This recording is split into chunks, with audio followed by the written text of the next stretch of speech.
মাছ আনতে যাবো। আমার রান্নাটা শাকের রান্নাটা পুরো প্রায় হতে গেল। আমি এখনটা নিয়ে আসতে যাব মাছ। বন্ধুরা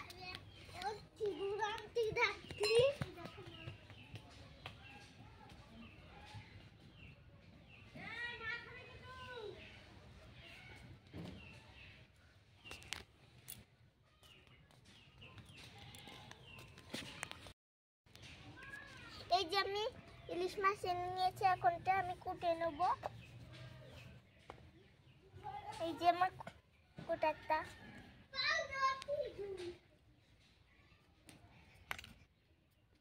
একটা বাটি কই রে, এই বাটিটা লাগবে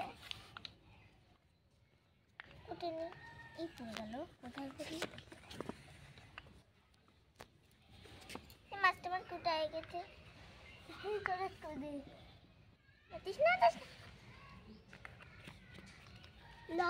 আর পাউডার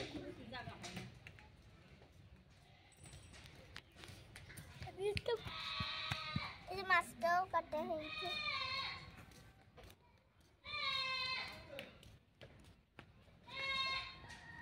মাছটাও কাটা হয়েছে, এবারটা আমি ধুয়ে নেব। ধোয়া হয়ে গেছে, এবারটা আমি শাক ভাজাটা নামিয়ে নেব। একটা কিছুই যেমন শাক ভাজা, না না না না তো ঠাকুরকে দে।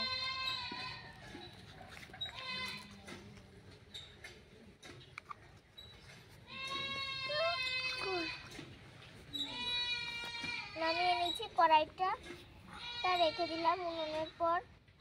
এই যে আমার এইটা রেখে দিচ্ছি।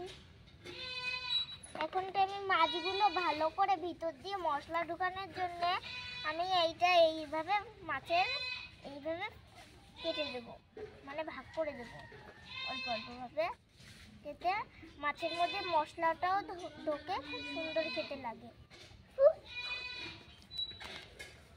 যে মাছটা এইটা হয়ে গেছে, বেশি কাটলে এর মধ্যে থেকে প্যাটটা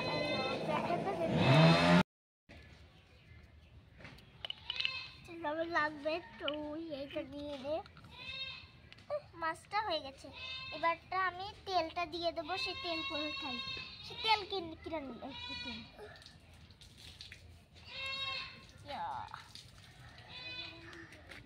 একটু তেল এই যে তেল দেখো, সাদা সাদা কালা কালা বন্ধু কালাটা তুমি মায়া লাগাইতো।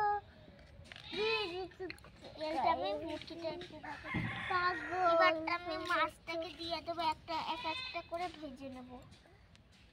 বন্ধু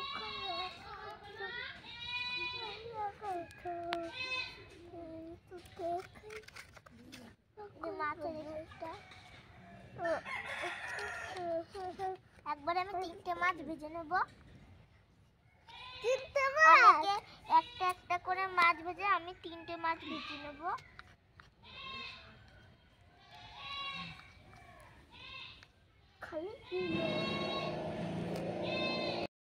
এই যে আমি মাছটা ভাজা হয়ে গেছে।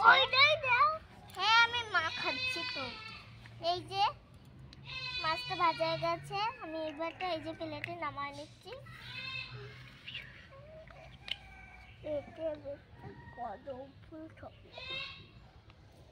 এই যে আমার মাছ ভাজা।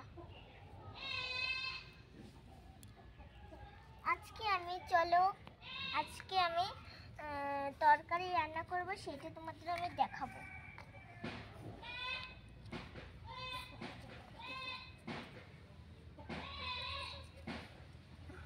এই যে আমার মশলা, আমি মশলার উপরে তেল দিয়ে দেবো একটু।